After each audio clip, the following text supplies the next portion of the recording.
Mis amados hermanos, que Dios les bendiga. Vamos a estudiar el capítulo 7 de Romanos con la ayuda del Padre, del Hijo y del Espíritu Santo, quien es el que nos revela la verdad de su palabra.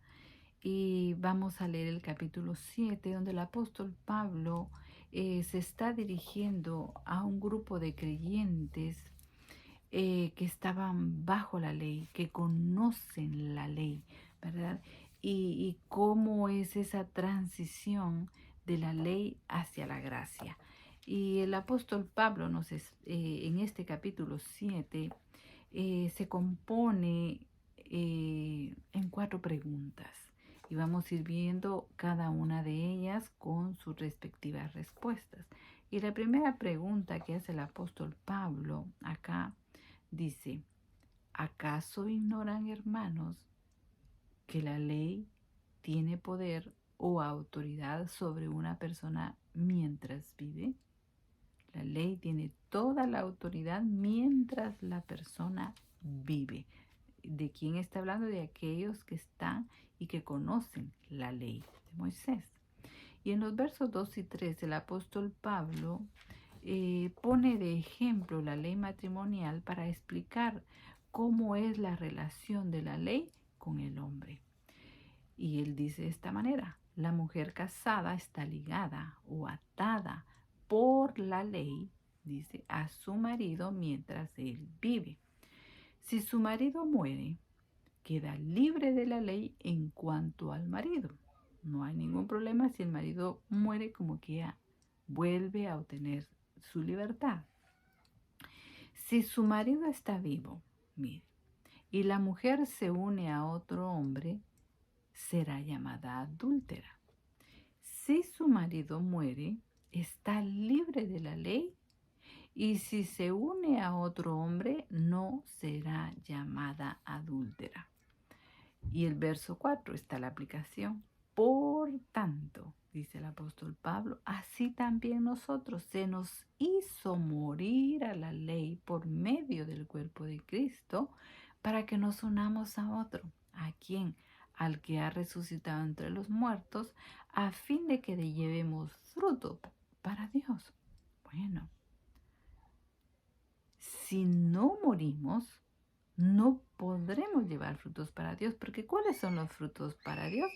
Toda obra buena. Y cuando el hombre de pecado o la naturaleza pecaminosa aún no ha muerto, porque la ley no la mató, la ley lo que hacía era condenar, pero no, no podía liberarte de esa naturaleza pecaminosa, ¿verdad? Entonces, aquí el apóstol Pablo dice: la única manera para liberarnos tanto de la ley de Moisés como de la ley del pecado es muriendo, porque al morir la ley ya no tiene poder o autoridad sobre nosotros. ¿Por qué? Porque estamos muertos. Ya no nos va a estar señalando el pecado, ¿verdad? Porque ya morimos, pero resucitamos en Cristo Jesús en una nueva naturaleza, en nuevos cuerpos, en cuerpos espirituales, en cuerpos santificados. Y la ley no tiene efecto, porque la ley no nos puede señalar el pecado. ¿Por qué? Porque nosotros estamos en Cristo, y Cristo es santo, es perfecto. Por eso es la justificación y la santificación por medio de nuestro Señor Jesucristo. Esto es algo maravilloso, mi amado hermano, poderlo entender, poderlo comprender. Luego en el verso 5 dice, eh, el apóstol Pablo da una aclaración más breve de la vida sin Cristo. Cuando estábamos en el cuerpo de carne, las pasiones pecaminosas despertadas por la ley, dice, actuaban en nuestro cuerpo de pecado con el fin de llevar fruto para muerte. Toda obra mala. Eso se refiere a toda obra mala, mi amado hermano. Pero mire el verso 6. Pero ahora, dice el apóstol Pablo, somos libres de la ley, habiendo muerto a lo que nos ataba, el cuerpo de pecado, esa naturaleza pecaminosa que heredamos de Adán.